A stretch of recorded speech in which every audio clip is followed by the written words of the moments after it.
सियावर रामचंद्र की जय, पवन सुत हनुमान की जय। अथ श्रीमद् वाल्मीकि रामायण चतुर्विंशः सर्गः। ओम ततः प्रभाते विमले कृतानेकमरिन्दमौ विश्वामित्रं पुरस्कृतो नद्यास्तीरुपागतौ।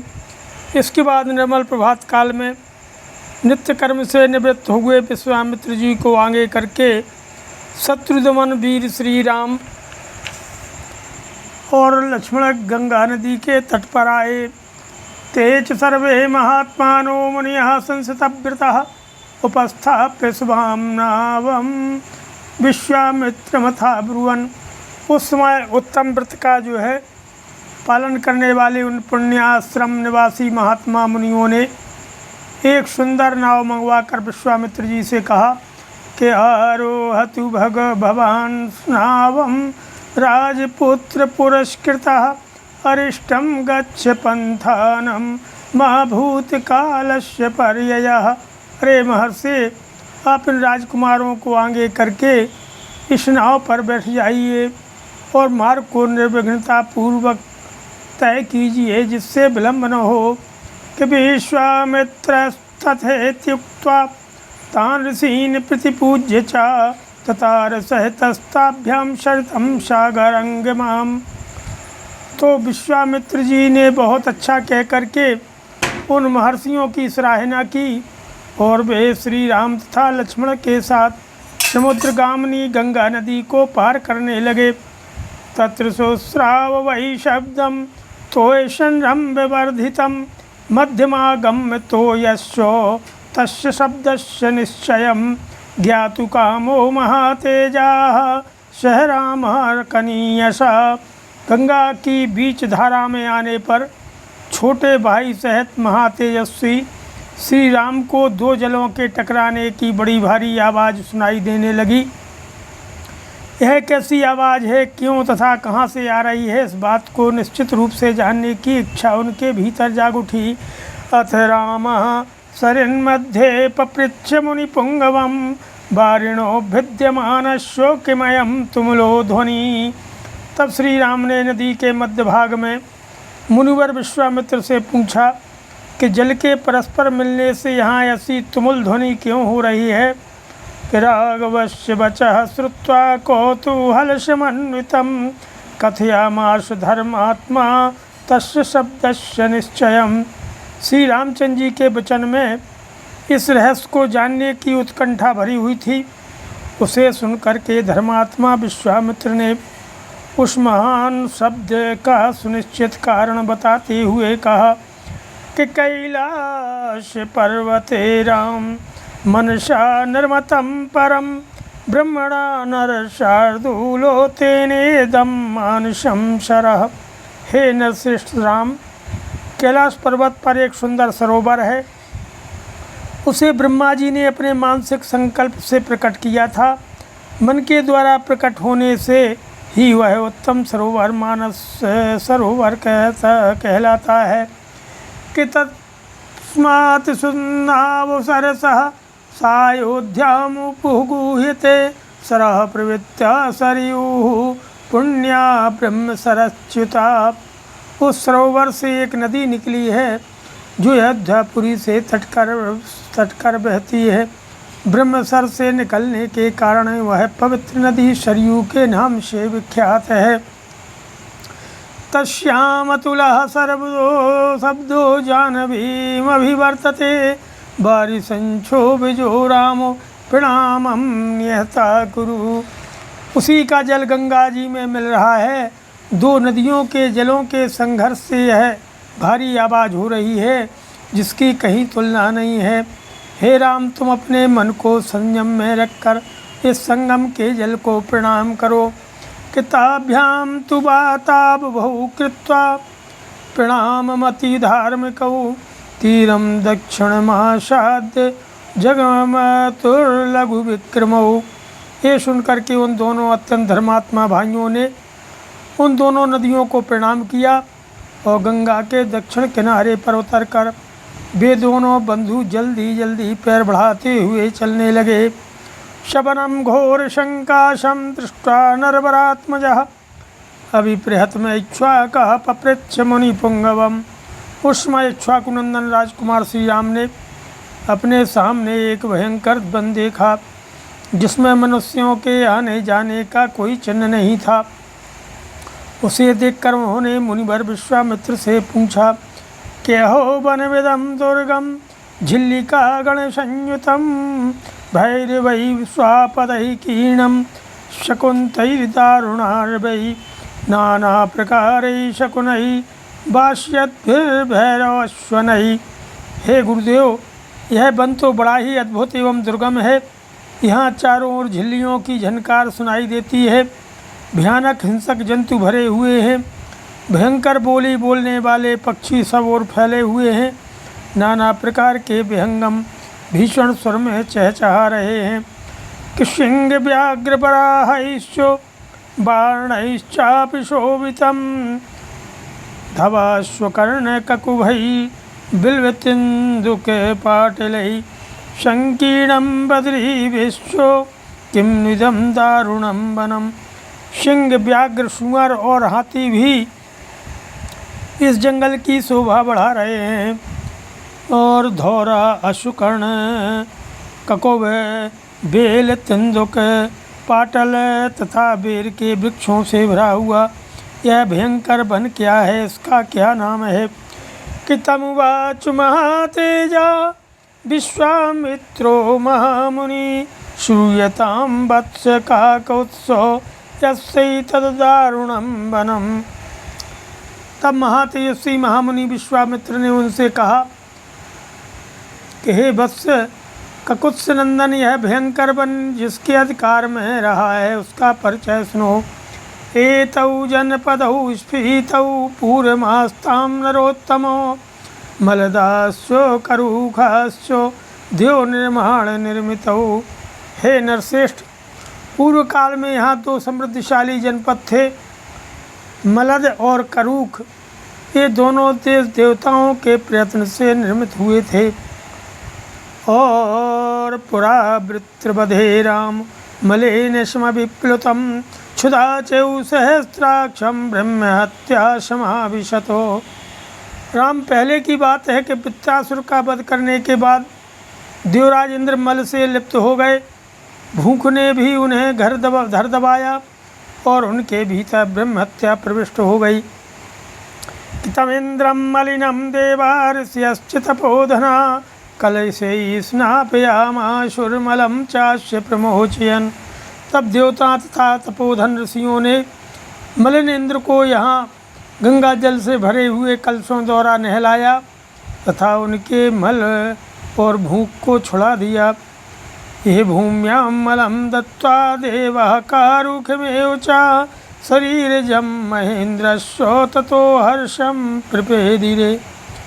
इस भूभाग में देवराज इंद्र के शरीर से उत्पन्न हुए मल और कारुष को देकर देवता लोग बड़े प्रसन्न हुए। निर्मलो निष्करूपस्य शुद्धेन्द्रो यथा भवत् ततो देशस्य सुप्रीतो ब्रह्मप्रादादनुत्तमम्। इमौ जनपदौ स्फीतौ ख्यातं लोके गमिष्यतः मलदाश्च करूकाश्च ममांगमलधारिणौ। इंद्र पूर्वत निर्मल, निष्करूप अर्थात क्षुधाहीन एवं शुद्ध हो गए। तब उन्होंने प्रसन्न होकर के इस देश को यह उत्तम वर प्रदान किया कि ये दो जनपद लोक में मलद और करूस नाम से विख्यात होंगे। मेरे अंग जनित मल को धारण करने वाले ये दोनों देश बड़े समृद्धिशाली होंगे। साधु साधुति तं देवः पाकशासनमब्रुवन् देशस्य पूजां तां दृष्ट्वा कृतां शक्रेण धीमता। एतौ जनपदौ स्फीतौ दीर्घकालमरन्दमो मलदासु करूखास्यो मुदिता धनधानता। बुद्धिमान इंद्र के द्वारा की गई इस देश की यह पूजा देख करके देवताओं ने पाक शासन इंद्र को बारंबार साधुवाद दिया। शत्रुध्मन, मलद और करूस ये दोनों जनपद दीर्घ काल तक समृद्धिशाली धन धान से संपन्न तथा सुखी रहे हैं। कस्यचित् कालस्व यक्षिणी काम रूपिणी विलम्बनांग सहस्रस्व धारयन्ती तथायभूत। कुछ काल के बाद यहाँ इच्छानुसार रूप धारण करने वाली एक यक्षिणी आई। वो अपने शरीर में 1000 हाथियों का बल धारण करती है। ताड़का नाम भद्रम ते भार्या सुंदस्य धीमतः मारीचो राक्षसः पुत्रो यस्याः शक्र पराक्रमः भृत्यबाहुर्महाशीर्षो विपुलास्य तनुर्महान। उसका नाम ताड़का है। वह बुद्धिमान सुंदर नामक दैत्य की पत्नी है। तुम्हारा कल्याण हो। मारीच नामक राक्षस जो इंद्र के समान पराक्रमी है, उस ताड़का का ही पुत्र है। उसकी भुजाएं गोल, मस्तक बहुत बड़ा, मुँह फैला हुआ, शरीर विशाल है। के राक्षसो भैरवाकारो नित्यं त्रासयते प्रजा इमौ जनपदौ नित्यं विनाशयति राघवो मलदांश करुषांश्च ताटका दुष्टचारिणी। वह भयानक आकार वाला राक्षस यहाँ की प्रजा को सदा ही दुख पहुँचाता रहता है। हे रघुनंदन, वह दुराचारिणी ताड़का भी सदा मलद और करुष इन दोनों जनपदों का विनाश करती रहती है। किसेयं पंथान महावृत्तो वशत्यार्धयोजने अतियो च गंतव्यम ताटकाया वनम यतः सुबाहुबलमाश्रितो जहीमं दुष्टचारिणी। यह यक्षिणी 1.5 योजन तक के मार्ग को घेर करके इस वन में रहती है। अतः हम लोगों को जिस ओर ताटका वन है उधर ही चलना चाहिए। तुम अपने बाहुबल का सहारा लेकर के उस दुराचारिणी को मार डालो। मन्योगादिमं देशं कुरु निष्कंटकं पुनः नहि कश्चिदिमं देशं शक्तो यगन्तुमीदृशम्। मेरी आज्ञा से इस देश को पुनः निष्कंटक बना दो। यह देश रमणीय है तो भी इस समय कोई यहाँ आ नहीं सकता है। कि अक्षण्या घोरया राम उत्सादेत मसाही सह्यया एतत्ते सर्वमाख्यातं यथैतद्दारुणं वनं यक्षा चोत्सादितं सर्वं अद्यापि न वर्तते। हे राम, उस असह्य एवं भयानक यक्षिणी ने इस देश को झाड़ कर डाला है। यह वन ऐसा भयंकर क्यों है, यह सारा रहस्य मैंने तुम्हें बता दिया। उस यक्षिणी ने ही इस सारे देश को उजाड़ दिया है और वह आज भी अपने उस क्रूर कर्म से निवृत्त नहीं हुई है। श्रीमद् रामायणे वाल्मीकि आदि काव्ये बालकांडे 24 सर्गः नमः। अथ 25 सर्गः। अथ तस्या प्रमेयस्य मुनेर्वचनमुत्तमं श्रुत्वा पुरुषार्दूलः प्रत्युवाच शुभां गिरम्। अपरिमित जो है प्रभावशाली विश्वामित्र मुनि का यह उत्तम वचन सुन करके पुरुष सिंह श्री राम ने ये शुभ बात कही। कल्प वीर्या यदा यक्षी श्रूयते मुनि पुंगवो कथम नांग सहस्रस्यो धार्यत्यबलाबलम। हे मुनिश्रेष्ठ, जब वह यक्षिणी एक अबला सुनी जाती है तब तो उसकी शक्ति थोड़ी ही होनी चाहिए, फिर वह 1000 हाथियों का बल कैसे धारण करती है। कीर्तियुक्तं वचनं श्रुत्वा राघवश्यामितौजिषः हर्षयन् सलक्ष्मणया वाचा सलक्ष्मणमरिन्दमं। विश्वामित्रो ब्रवीद वाक्यं शृणुयेन बलोत्कटा वरदानकृतं वीर्यं धार्यत्यबलाबलम्। अमित तेजस्वी और श्री रघुनाथ के कहे हुए इस वचन को सुन करके विश्वामित्र जी अपनी मधुर वाणी द्वारा लक्ष्मण सहित शत्रुघ्न श्री राम को हर्ष प्रदान करते हुए बोले कि हे रघुनंदन, जिस कारण से ताड़का अधिक बलशालिनी हो गई है वह बताता हूँ, सो सुनो। उसमें वरदान जनित बल का उदय हुआ है, अतः वह अबला होकर भी बल धारण करती है। कपूर्मासीन महायक्षा सुकेतुर्नाम वीरवान अनपत्यः शुभाचारः सचते पे महत्तपः। पूर्व काल की बात है। सुकेतु नाम से प्रसिद्ध एक महान यक्ष थे। वे बड़े पराक्रमी और सदाचारी थे, परंतु उन्हें कोई संतान नहीं थी, इसलिए उन्होंने बड़ी भारी तपस्या की। पितामहस्तु सुप्रीतस्तस्य यक्षपतेस्तदा कन्यारत्नं ददौ रामो ताटिकां नाम नामतः। श्री राम यक्षराज सुकेतु की उस तपस्या से ब्रह्मा जी को बड़ी प्रसन्नता हुई। उन्होंने सुकेतु को एक कन्या रत्न प्रदान किया, जिसका नाम ताटका था। ददौ नागसहस्रस्य बलं चास्यः पितामहः न त्वेव पुत्रं यक्षाय ददौ वासौ तदौ चासौ महायशः। ब्रह्मा जी ने ही उस कन्या को 1000 हाथियों के समान बल दे दिया, परंतु उन महायशस्वी पितामह ने उस यक्ष को पुत्र नहीं दिया। उस संकल्प के अनुसार पुत्र प्राप्त हो जाने पर उसके द्वारा जनता का अत्यधिक उत्पीड़न होता, यही सोच करके ब्रह्मा जी ने पुत्र नहीं दिया। कृतां तु बालां विवर्धन्तीं रूपयो वनशालिनीं जम्बपुत्राय सुन्दाय ददौ भार्यां यशस्विनीं। धीरे धीरे वह यक्ष बालिका बढ़ने लगी और बढ़ करके रूप यौवन से सुशोभित होने लगी। उस अवस्था में सुकेतु ने अपनी उस यशस्विनी कन्या को जम्ब के पुत्र सुंद के हाथ में उसकी पत्नी के रूप में दे दिया। कश्चित् त्वत्कालस्यो यक्षी पुत्रं व्यजायतो मारीचं नाम दुर्धर्षं याशापाद राक्षसो भवतो। कुछ काल के बाद उस यक्षी ताड़का ने मारीच नाम से प्रसिद्ध एक दुर्जय पुत्र को जन्म दिया, जो अगस्त मुनि के शाप से राक्षस हो गया। सुंदे तू नेहते राम अगस्त्य ऋषि सत्यमं ताटका शह पुत्रेण प्रदर्शयितुमिच्छति।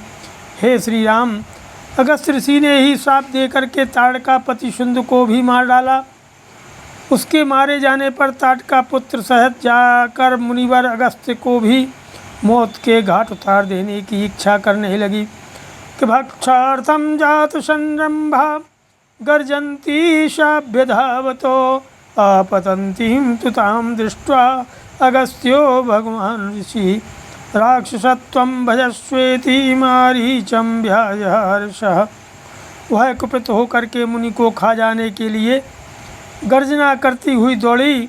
उसे आती देख भगवान अगस्त मुनि ने मारीच से कहा, तू देव योनि रूप का परित्याग करके राक्षस भाव को प्राप्त हो जा। अगस्त्यः परमामर्श ताटिकामपि सप्तवान् पुरुषादि महापक्षी महायक्षी विकृतानन इदं रूपं विहायाशु दारुणं रूपमस्तु ते। फिर अत्यंत अमर्ष में भरे हुए ऋषि ने ताटका को भी शाप दे दिया, तू चिर विकराल मुख वाली नरभक्षणी राक्षसी हो जा।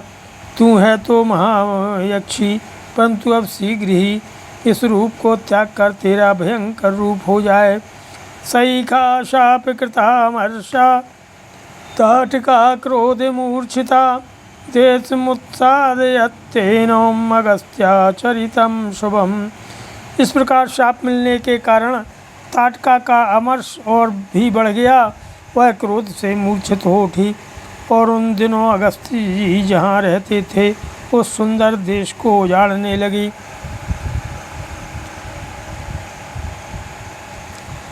केनां राघव दुर्वृत्तां यक्षीं परम दारुणां गोब्राह्मणहितार्थाय जहि दुष्ट पराक्रमम्। हे रघुनंदन, तुम गंगों ब्राह्मणों का हित करने के लिए दुष्ट पराक्रम वाली इस परम भयंकर दुराचारणी यक्षी का वध कर डालो। नहीं ये नाम शाप संसृष्टाम कच्चिदुत्सहते पुमान निहंतुम त्रिशुलोकेशु त्वामृते रघुनंदनो। हे रकुल को आनंदित करने वाले वीर, इस शापग्रस्त ताटका को मारने के लिए तीनों लोकों में तुम्हारे सिवा दूसरा कोई पुरुष समर्थ नहीं है। नहीं ते स्त्री वध कृते घृणाकार्या नरोत्तमो चातुर्वर्णहितार्थम ही कर्तव्यम राजसूनुना। हे नरश्रेष्ठ, तुम स्त्री हत्या का विचार करके इसके प्रति दया न दिखाना। एक राजपुत्र को चारों वर्णों के हित के लिए स्त्री हत्या भी करनी पड़े तो उससे मुँह नहीं मोड़ना चाहिए। कि नृशंसम वा प्रजारक्षण कारणात् पातकं वा सदोषं वा कर्तव्यम रक्षता सदा। प्रजापालक नरेश को प्रजाजनों की रक्षा के लिए क्रूरतापूर्ण या क्रूरता रहित पातक युक्त अथवा सदोष कर्म भी करना पड़े तो कर लेना चाहिए। यह बात उसे सदा ही ध्यान में रखनी चाहिए कि राज्यभार नियुक्तानां एष धर्म सनातनः अधर्म्यां जहि काकोत्सो धर्मो यस्यां न विद्यते। जिनके ऊपर राज्य के पालन का भार है उनका तो यह सनातन धर्म है। हे ककुत्स कुल नंदन, ताड़का महापापनी है, उसमें धर्म का लेश मात्र भी नहीं है, अतः उसे मार डालो। श्रूयते ही पुरा शक्रो विरोचन श्रुतां नृपो पृथ्वीं हन्तुमिच्छन्तीं मंथरामभ्यसूर्यतो। हे नरेश्वर, सुना जाता है कि पूर्व काल में विरोचन की पुत्री मंथरा सारी पृथ्वी का नाश कर डालना चाहती थी। उसके इस विचार को जानकर के इंद्र ने उसका वध कर डाला। विष्णुना च पुरा रामो भृगुपत्नी पतिव्रता अनिन्द्रम लोकमिच्छन्ति काव्यमाता निखूदिता। हे श्री राम, प्राचीन काल में शुक्राचार्य की माता तथा भृगु की पतिव्रता पत्नी त्रिभुवन को इंद्र से शून्य कर देना चाहती थी। ये जानकर के भगवान विष्णु ने उनको मार डाला। एतैश्चान्यैश्च बहुभिः राजपुत्रैः महात्मभिः अधर्म सहिता नार्यो हृता पुरुषोत्तमैः तस्मादेनां घृणां त्यक्त्वा जयिमच्छासनान् नृपो। इन्होंने तथा अन्य बहुत से महामनुष्य पुरुष प्रवर राजकुमारों ने पापचारिणी स्त्रियों का वध किया है। हे नरेश्वर, अतः तुम भी मेरी आज्ञा से दया अथवा घृणा को त्याग करके इस राक्षसी को मार डालो। श्रीमद् रामायणे वाल्मीकि आदि काव्ये बालकांडे पंचविंशः सर्गः। नमः। बोलो सियावर रामचंद्र की जय, पवन सुत हनुमान की जय, उमापति महादेव की जय। जय सीताराम।